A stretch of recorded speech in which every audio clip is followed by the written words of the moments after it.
This is Maya. This is Still Unanswered. You probably know the outline.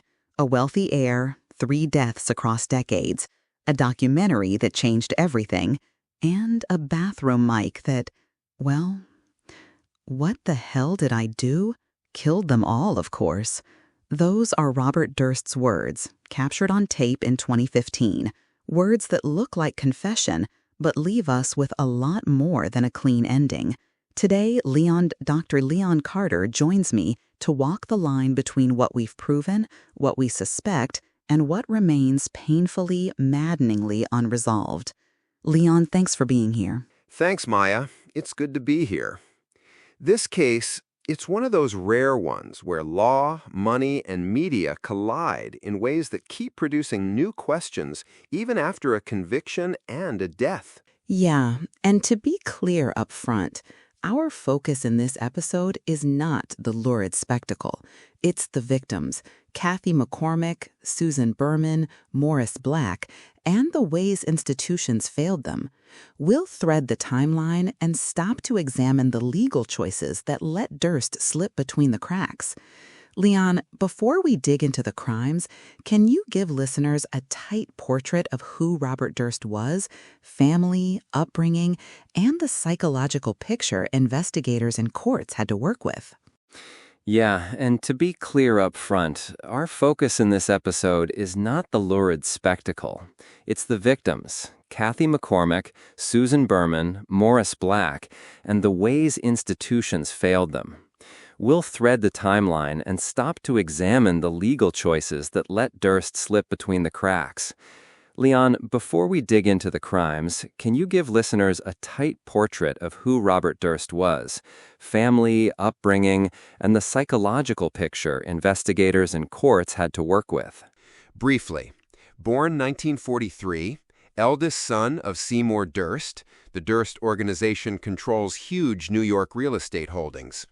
He had a traumatic childhood event. His mother, Bernice, fell or jumped from their roof when he was 7, an incident Durst later described as formative. Seymour originally groomed Robert to run the company, but by the 1980s the family removed him from succession because of erratic behavior. He was smart, Lehigh, then an MBA at UCLA.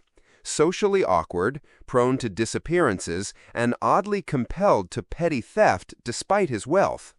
Clinicians and defense teams later suggested traits consistent with autism spectrum disorder, but whether that explains criminal behavior is a separate question. Right. And listeners, keep that separation in mind. Mental health descriptions can explain certain social behaviors, but they don't absolve criminal acts. Leon, you said wealth and media collide. We'll get to media later, but money was a constant. Trust funds, lawyers, movement across states. How did that wealth actually change how investigations played out early on? Take the disappearance of Kathy, for example. Kathy's disappearance in 1982 is a textbook example. She was his wife, she had been accepted to medical school, she was seeking independence.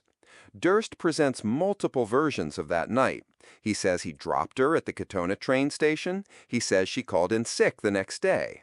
But crucially, he didn't report her missing. Friends did. At the time, local police largely accepted his narrative. That's not just cultural deference, it's structural. The Durst name carried clout. Without a body, authorities treated Kathy as a missing person, not a presumptive homicide, which shifted the investigative resources and approach.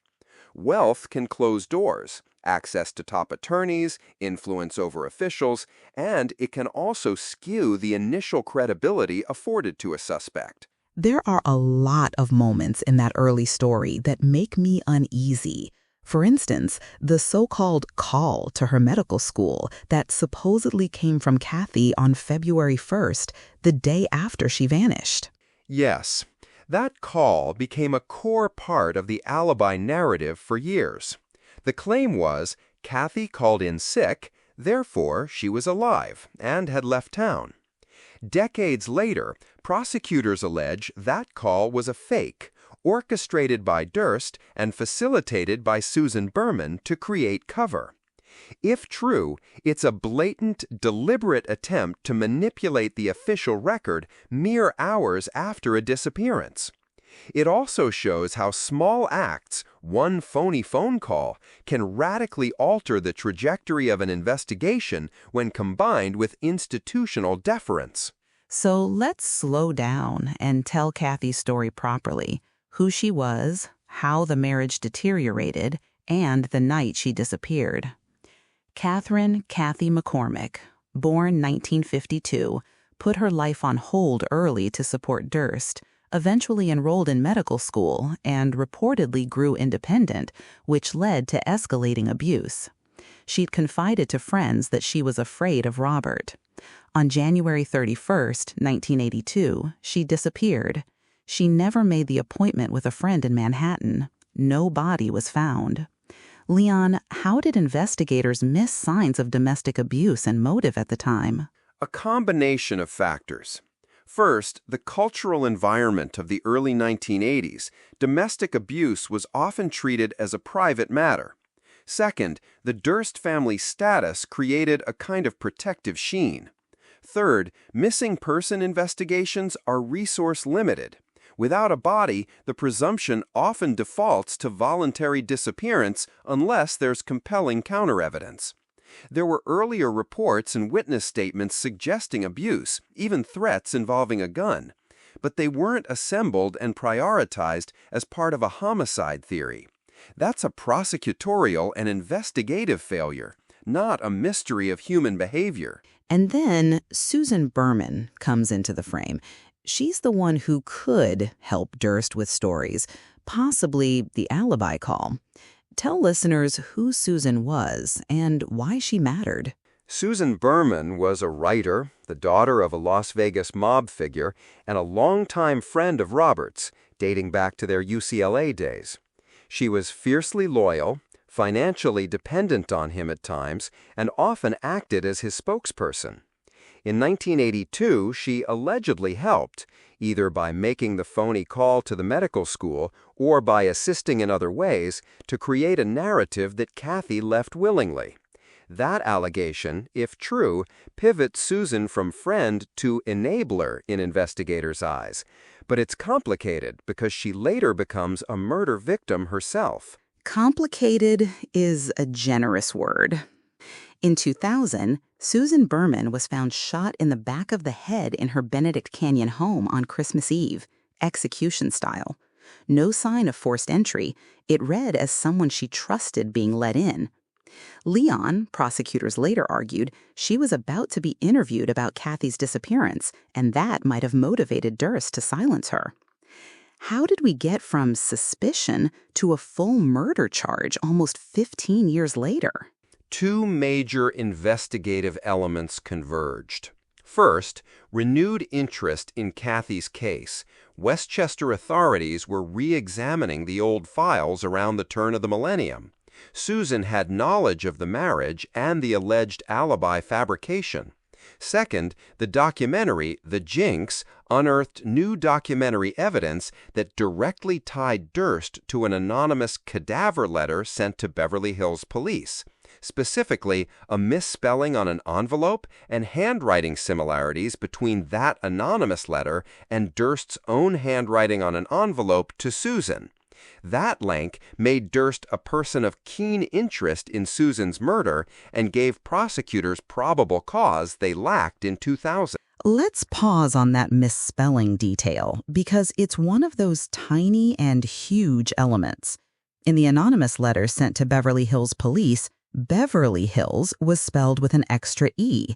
Durst had used that same misspelling in an old envelope addressed to Susan. Jarecki's team, the Jinx, put those two envelopes side by side on camera. What kind of evidentiary weight does that sort of handwriting match have in court? Handwriting analysis is circumstantial evidence, useful but not conclusive on its own. It's strongest when combined with other factors: motive, opportunity, timeline, and corroborating witness testimony. In this case, the handwriting similarity, the misspelling, Plus, documentary footage of Durst's incriminating statements and his long history with Susan created a cumulative picture. Prosecutors don't need a single smoking gun, they need a mosaic. In Susan's case, the mosaic convinced a jury in 2021, though we'll talk about the documentary's role in a second because it raises ethical questions about media and evidence. Yes, but before we jump to the Jinx, I want to circle over to Galveston Morris Black because that trial and the acquittal is so important to understanding how he managed to avoid prison for so long. In 2001, body parts of Morris Black were found floating in Galveston Bay. Robert Durst was living nearby under an alias disguised as a mute woman. He admitted to dismembering the body but claimed self-defense. Leon, walk us through the prosecution's challenges in that trial and why a jury acquitted him despite his own admission. The Galveston case is, in a sense, a legal masterclass in strategy and a cautionary tale. The prosecution charged him with capital murder, meaning the jury had to find him guilty beyond a reasonable doubt of intentional murder. Critical problem: Black's head was never recovered. Without the skull, forensic pathologists couldn't definitively reconstruct the exact circumstances of the fatal wound. Was it a single accidental discharge or an execution-style shot? That uncertainty undermined the ability to disprove Durst's self-defense claim. Meanwhile, the defense, led by Dick DeGuerin, framed everything as an accident followed by panic and poor judgment. Durst's own testimony admitting dismemberment was perversely helpful. It made the story coherent. He panicked, he dismembered, he disposed. So jurors could accept unintentional killing plus a messed-up response. The charging decision not to include lesser counts like manslaughter arguably boxed the prosecution in. Jurors faced an all-or-nothing choice and chose doubt. It's almost surreal. He admits to dismembering the neighbor, and yet he's acquitted of murder. It raises the question we keep returning to. Would an ordinary person who did that have been treated so leniently? Leon, we're not just talking about legal technicalities. We're talking about the appearance of justice. Appearance and reality both matter. Wealth bought access to the best defense strategies, certainly. But look at the evidence. A missing skull, holes in forensic certainty, a particular prosecutorial charging strategy, all of which are structural issues not unique to the wealthy. However, the resources to exploit those structural vulnerabilities, expert witnesses, private investigators, sophisticated defense teams, are more available to the wealthy. So while an ordinary person might have been prosecuted differently, it's not solely because he's wealthy, it's because wealth interacts with fragile evidentiary conditions and human juries in complicated, often inequitable ways. Listeners, this is the heart of why we call this show Still Unanswered. The Galveston acquittal left a moral outrage that public attention could not entirely dissipate. And then the Jinx comes along.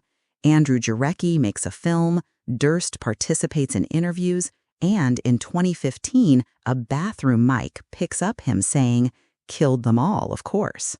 Leon, from a prosecutorial point of view, what did the Jinx do? Did it help, hurt, or both? Both. Definitely both. On the positive side, the Jinx uncovered the handwriting evidence and placed pressure on investigators to re-examine cold files. The show generated enormous public interest that arguably pushed authorities into action. On the negative side, there are real ethical concerns. Documentary filmmakers are not police. They have editorial control. Critics argue that the team withheld the bathroom audio, or at least didn't turn it over immediately, and that editing choices shaped perception. Defense counsel used that to paint it as gotcha journalism. Yet without the show, there might never have been the same momentum to arrest Durst for Berman's murder. So it turns on the balance of priorities: public interest, journalistic duty, and the rights of the accused. And that's a thorny debate. Right thorny is an understatement. I want to quote something Jarecki said in interviews. When the editors found that bathroom audio, they screamed. But he also acknowledged the show fundamentally changed Durst's public image, creating a narrative the prosecution could use. Leon, how do courts typically treat evidence generated through media projects? Is it admissible? And was the bathroom audio actually used in trial? Material produced by journalists can be admissible, but the prosecution has to demonstrate authenticity, chain of custody, and relevance, just like any other evidence. The bathroom audio was not played in full as a taped confession. Instead, prosecutors used it as part of their narrative and relied on testimony and other documentary evidence. The Jinx footage, on-camera interviews, was used at trial.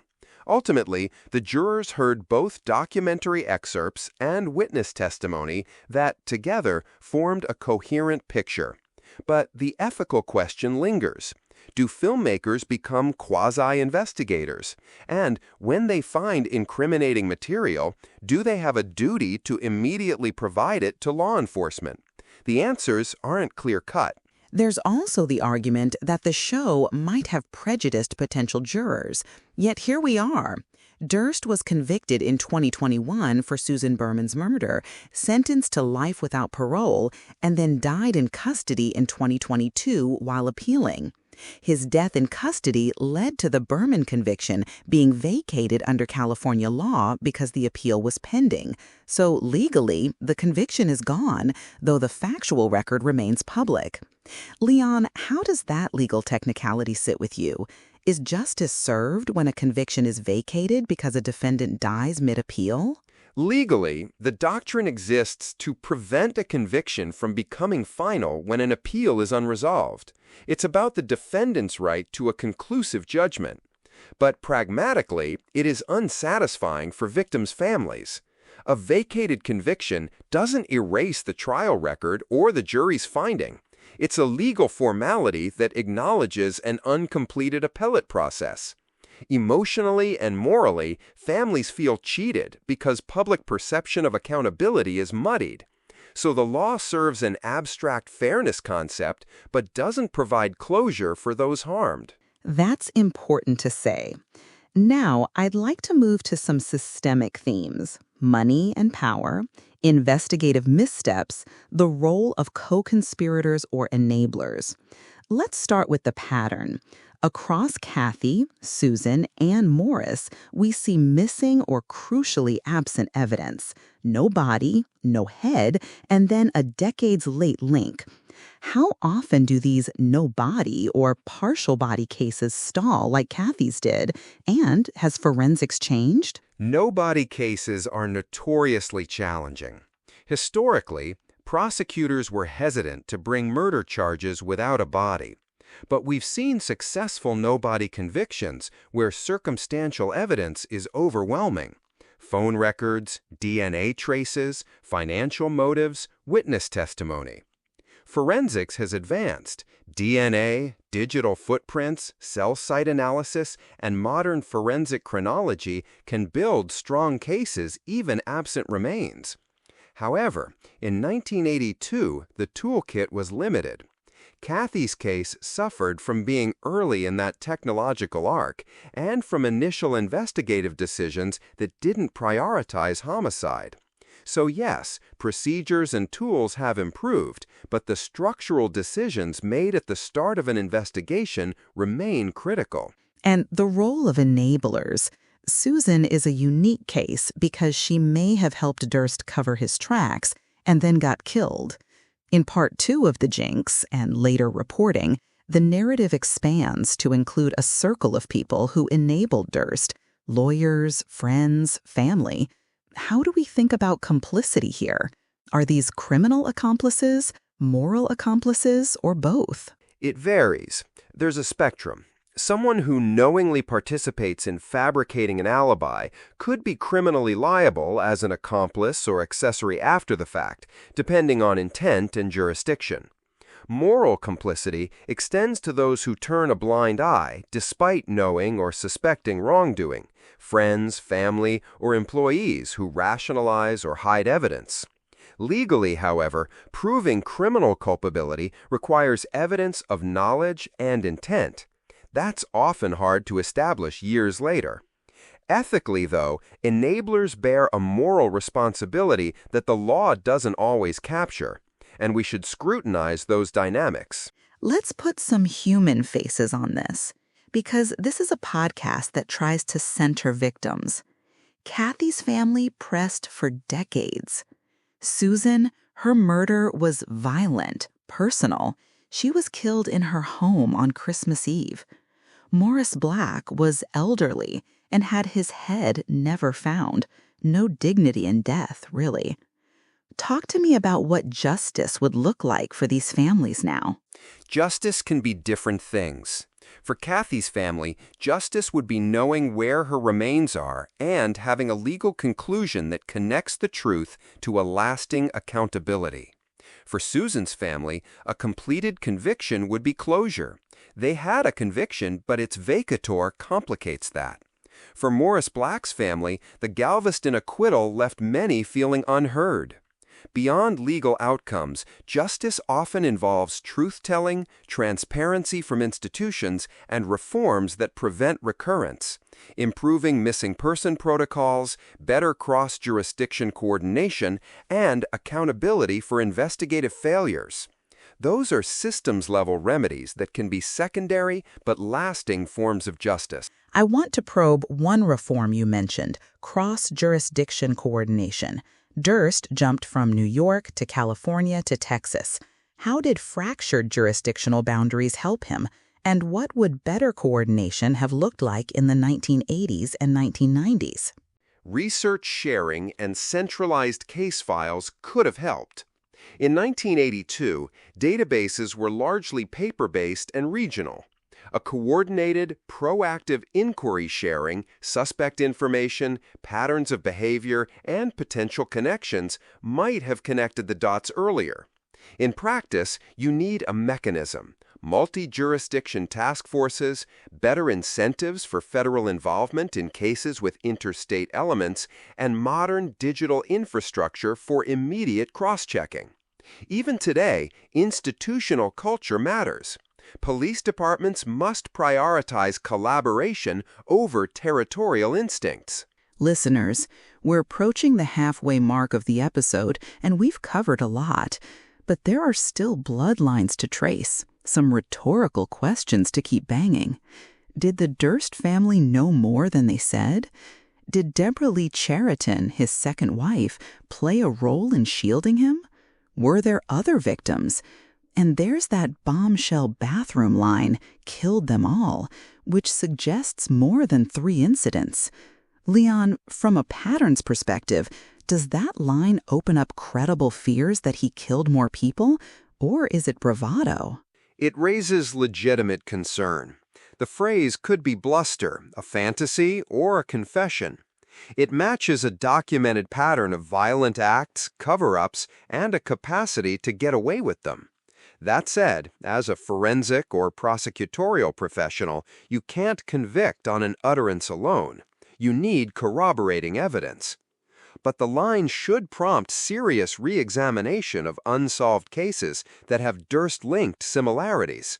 Missing persons in his circles, unexplained disappearances proximate to him historically.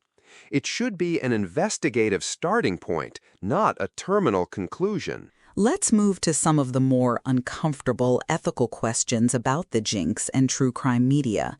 The show arguably broke the case, handwriting match, airing patterns, and producing the hot mic moment. But critics say the filmmakers withheld evidence and edited in ways that might have misled the public or even shaped later testimony.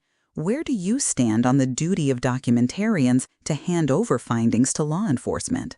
Documentarians have journalistic duties, but they're not mandated law enforcement agents. Ethically, if they find evidence of a violent crime or an imminent risk, many journalists would turn it over. But the line blurs when that evidence is also central to their narrative project. The problem is twofold. First, withholding potentially exculpatory or inculpatory evidence could affect suspects' rights. Second, editing creates a narrative that might calibrate public perception and even a potential jury pool. I favor transparency. Documentarians should coordinate with law enforcement on critical evidence while preserving journalistic independence and considering the safety and rights of all involved. It's messy, but secrecy in high-stakes criminal matters is dangerous. Messy indeed. I want to talk about the defense strategies that kept getting used: pathologizing Durst Asperger's claims, the eccentric rich man narrative, fabricating alternative stories, and attacking witness credibility. At the Berman trial, DeGuerin argued that Durst found Susan already dead and panicked. How often do these defense narratives succeed, and how do prosecutors respond? Defense strategies often rely on creating plausible alternative stories or undermining the prosecution's narrative. The Asperger's claim is twofold: explain behavior and elicit sympathy or reasonable doubt. It's a risky strategy because jurors may see it as excuse-making. Prosecutors respond by showing motive, opportunities, and inconsistencies in the defendant's explanations, building a timeline, using corroborating witnesses, and introducing physical evidence. Success depends on the strength of the cumulative evidence. In Durst's case, the combination of documentary evidence, witness testimony, and pattern of behavior evidence overcame the defense in the Berman trial, at least through the jury verdict stage. You mentioned pattern of behavior evidence, sometimes called modus operandi or other acts evidence. That's a tricky area because it's prejudicial if used poorly.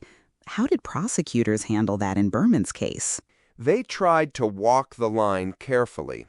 Pattern evidence is admissible when it makes a fact like intent, motive, or identity more likely. Prosecutors showed a pattern: Durst's history with Kathy, a phony call around her disappearance, his relationship with Susan, and his presence in locales connected to suspicious deaths or disappearances. They used the documentary material to tie these threads without overtly saying he did it before, so he did it again, which jurors could misuse. Evidence admissibility is always litigated, so prosecutors had to be strategic and narrowly tailored. Let's return to Kathy for a moment. In 2021, Westchester County indicted Durst on second-degree murder in her death, alleging that he killed her and that the 1982 medical school call was part of the cover-up. That case didn't go to trial because Durst died. What consequences does it leave for Kathy's family, legally and emotionally? Legally, without a completed prosecution, there's no criminal conviction, though civil suits can continue. Emotionally, families often report that an indictment alone doesn't equate to closure. It's a double-edged sword. The indictment validated suspicions and brought official recognition, but the lack of a trial or an unvacated conviction frustrates the desire for a definitive public reckoning. For public policy, it underscores the importance of timely investigations. When cases are delayed for decades, the chance of true legal closure diminishes. You mentioned civil suits. Kathy's family filed a $100 million wrongful death suit earlier. Can civil litigation be a path to accountability when criminal trials stall or never happen? Civil suits have a different burden: preponderance of evidence, rather than beyond a reasonable doubt, so they're sometimes more achievable. Civil litigation can impose financial penalties, create formal findings in court records, and force discovery that uncovers new facts. However, civil suits don't carry criminal penalties like prison, and they require resources and time. For families seeking truth and recognition, they are a viable tool, but they don't substitute for criminal justice when public safety and punishment are priorities. I want to introduce a human anecdote here, small but telling. In the years after Kathy vanished, The family fought to have her declared dead for estate and burial reasons. The bureaucracy of declaring someone dead without a body is cold. It took decades and petitions. What's the human cost of those procedural hurdles? The human cost is profound. Not being able to grieve properly, no burial site to visit, endless uncertainty, those are real psychological harms. Legal processes intended for order can become instruments of prolonging pain. There's also financial harm, estate disputes, unresolved property claims, and the practicalities of settling a life. The law needs mechanisms to handle probable death cases with both rigor and compassion to mitigate these harms. Leon, I want to ask a harder question. If we rewind and change one thing, what's the single most consequential investigative or prosecutorial choice that, if done differently, might have altered the arc of Durst's freedom? Charging strategy in Galveston, earlier suspicion in Kathy's case, or something else? It's hard to pick one, but the Galveston charging strategy looms large because it resulted in acquittal despite Durst's admission to killing and dismembering Black. If prosecutors had offered lesser included charges, like manslaughter, jurors could have convicted on a slower gradation of culpability. That might have led to significant prison time, preventing later events. Equally, if Westchester authorities had pursued a more aggressive homicide investigation early on into Kathy's disappearance, collecting and preserving evidence, scrutinizing the call, and applying pressure on Berman and the family, Durst might have been arrested decades earlier. So both decisions intersect with resources and judgment errors across jurisdictions. Let's get into the what remains unanswered list. We'll go through it carefully because this is the episode's heart. 1. Where is Kathy's body? 2. Was Susan complicit in the alibi call or merely a friend who covered for him and later became a liability? 3. Did Durst have other victims? 4. How complicit were family members and associates? 5. What is the ethical line for documentarians? Leon, take the first one. Where could Kathy's remains be, and why haven't they been found? Speculative answers, always. If Durst killed Kathy at the lakeside home, the body could have been disposed of in remote locations. Hauntingly common choices are bodies sunk in water, buried on private property, or moved to a different geographic region. Durst had mobility and resources to move remains. The failure to find a body often results from initial investigative gaps, lack of immediate search, not preserving the crime scene, lack of interagency coordination. Over time, decomposition, environmental changes, and human development can erase evidence. Forensic entomology or soil analysis can sometimes find traces decades later, but it's an uphill battle. Okay. On Susan. Was she an accomplice or a victim? There's evidence she got money from Durst, may have made a call, and then ends up murdered. What do we make of that? She likely occupied both roles at different times. She appears to have assisted Durst, financially supported, perhaps facilitating the medical school call, so there's an element of complicity. But that doesn't justify murder. Moreover, complicity doesn't always equate to full knowledge of the scope of a crime. She may have believed she was helping a friend cover a lie rather than helping to hide a homicide. That ambiguity makes her a complex figure, both an enabler and a victim. And about other victims, has there been credible evidence that he killed beyond these 3 incidents? There are rumors and some circumstantial connections to other suspicious disappearances, but nothing that rises to the level of proof that would sustain charges. The bathroom line fuels that speculation, of course. Investigators should treat every unresolved disappearance within his orbit seriously. Old statements, travel records, and associates' memories can be re-examined. The absence of proof is not proof of absence, but you need more than conjecture. Complicity of family and associates.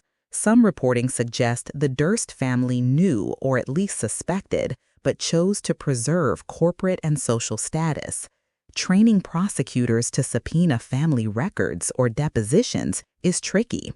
How do we balance private family concerns with public accountability? Subpoenas and depositions are tools, but they must be used judiciously.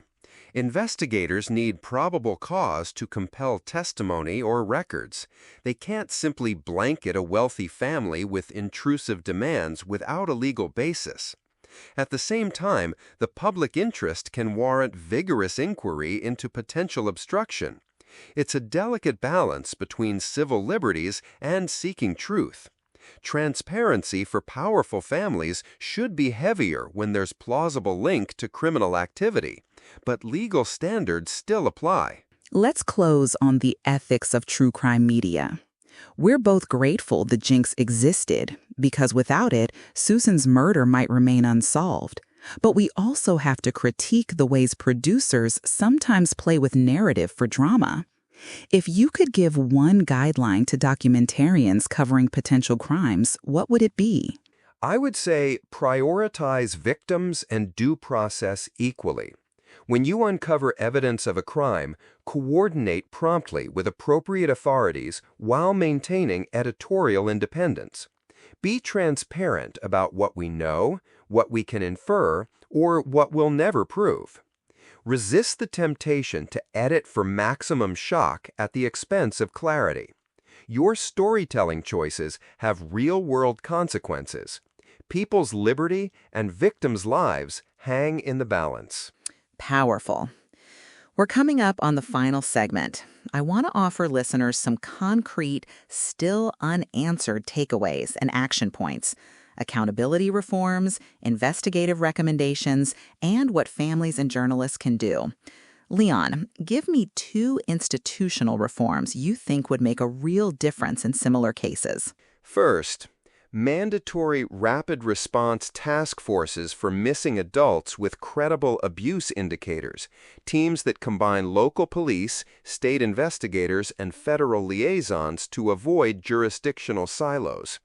Second, improved databasing and evidence preservation protocols that survive personnel changes, so important documents, recorded calls, and physical evidence are centralized and searchable across counties and states. Both measures would reduce the risk that early mistakes calcify into permanent failures. And 2 practical steps for journalists and families? For journalists, adopt clear protocols for handling criminal evidence, what gets shared, when, and how you document chain of custody. For families, demand transparency. Keep meticulous records, dates, names, calls, and push for independent review when they feel a case is being dismissed due to a suspect's identity or wealth. Maya, again, listeners, if you take nothing else away today, take this. The Durst saga is both a study in a single man's allegedly violent life and a mirror held up to our institutions, police, prosecutors, media, and the legal system. They all make choices, and those choices have human victims. Leon, before we sign off, one last question. If you had to answer in one sentence, do you think real justice was achieved in this case? One sentence. Legally, not fully. Some accountability was achieved, but the vacated conviction and the unresolved questions around Kathy mean the system fell short of delivering complete justice. Short and devastating. Thank you, Leon, for walking this with me. Careful, skeptical, and forensic. And thank you, listeners, for sitting with ambiguity. It's uncomfortable, but it's necessary. We'll include source links and a reading list in the episode notes for anyone who wants to dig deeper. If you have tips, memories, or information related to any of these cases, please contact Westchester DA's Cold Case Unit or your local authorities, not us. This story isn't a puzzle for entertainment. It's a series of real people's lives. I'm Maya Ellison. Thank you for listening to Still Unanswered. Thank you, Maya. Take care, everyone. Take care, everyone.